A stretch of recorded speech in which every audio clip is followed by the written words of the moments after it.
Jadi istighfar itu upaya biar bisa tobat, tolabul maghfirah, doa.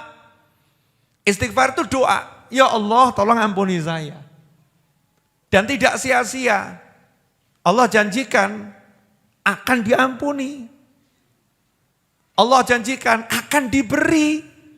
Allah janjikan akan diberi solusi, kan enak.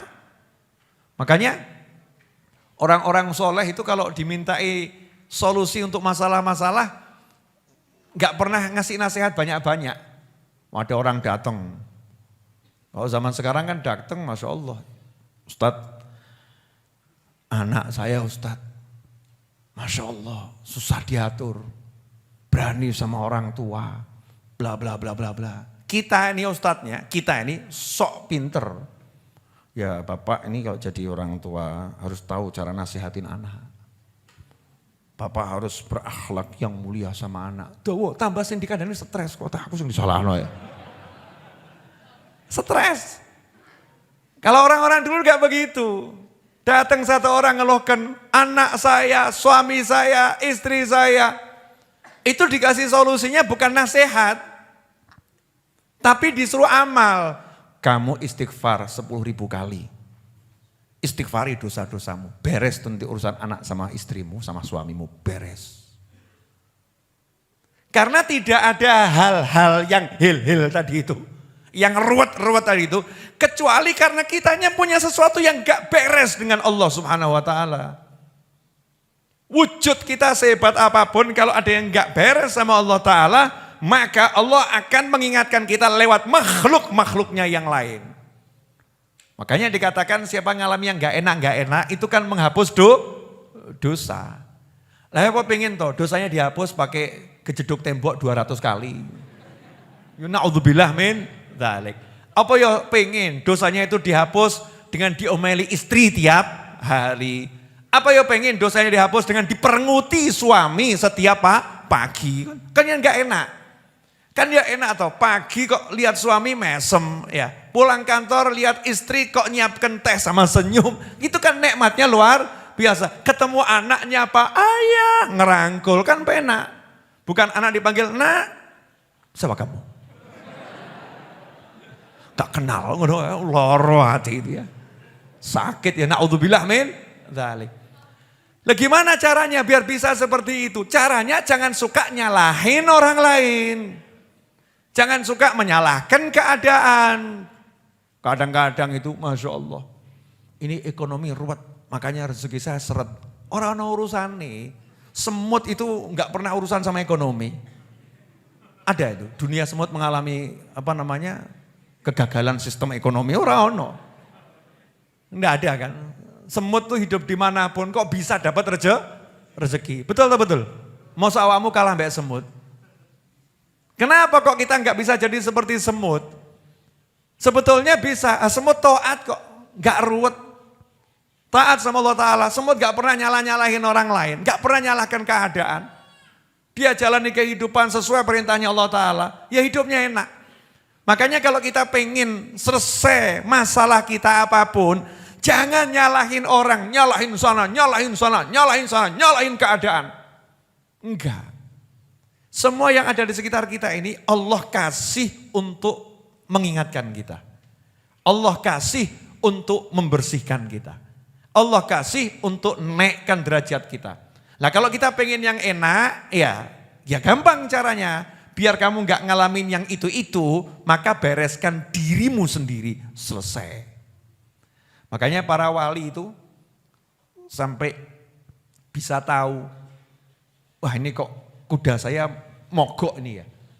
Kudanya mogok. Bukan cuma mobil, kuda mogok. Ada loh kuda itu apa? Enggak mau jalan tuh loh. Ngambek ya, kuda ngambek ya. Istilahnya apa itu? Saya enggak punya kuda soalnya. Ya kudanya ngambek, disuruh jalan enggak mau jalan itu kan. Terus kalau jalan sama loncat-loncat, bedal-bedal, perangainya enggak jinak tiba-tiba.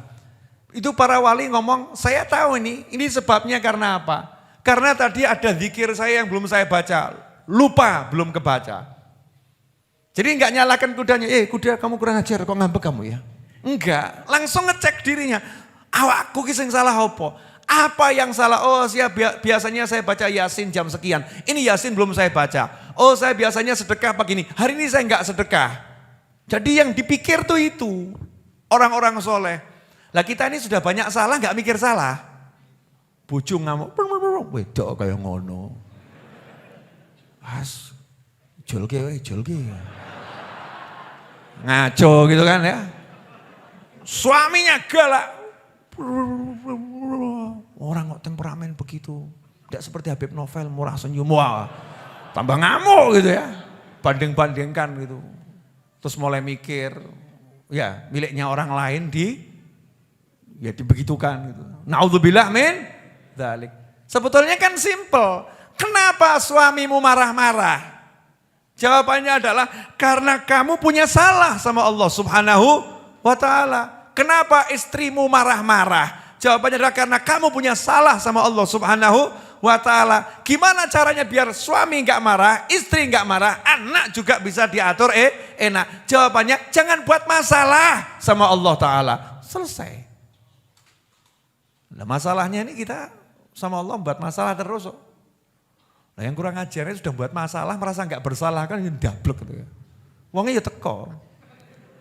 Siapa lagi kalau bukan kita? Kita ini udah buat masalah sama yang maha kuasa, tapi kita merasa gak pernah berbuat salah. Hebat atau gak hebat itu? Hebat. Mau habis sholat diajak sama imam istighfar 3 kali aja beratnya luar biasa. Imamnya udah teriak-teriak, astagfirullahaladzim. Makmumnya ngomong gitu. Lidahnya suruh niru aja kok beratnya luar biasa. Seharusnya kan lebih banter dari imamnya. Astagfirullahaladzim, astagfirullah. Takoki imam, dungaren kok banter, dosaku akeh. Ya, semakin keras kan semakin mantep istighfarnya. Ini kadang enggak habis sholat diajak istighfar 3 kali aja tambah nanya, dalilnya mana? Istighfar 3 kali itu dalilnya dari mana itu habis sholat itu? Istighfar model begitu siapa yang ngajarin? Wah ini bid'ah, Masya Allah. Istighfar kok bid'ah. Wah anehnya luar biasa. Jadi ikhwani rahimakumullah, jangan nyalahkan keadaan, jangan nyalahkan sekitar, cek diri sendiri. Mesti ada bagian kita ini yang butuh diistighfari.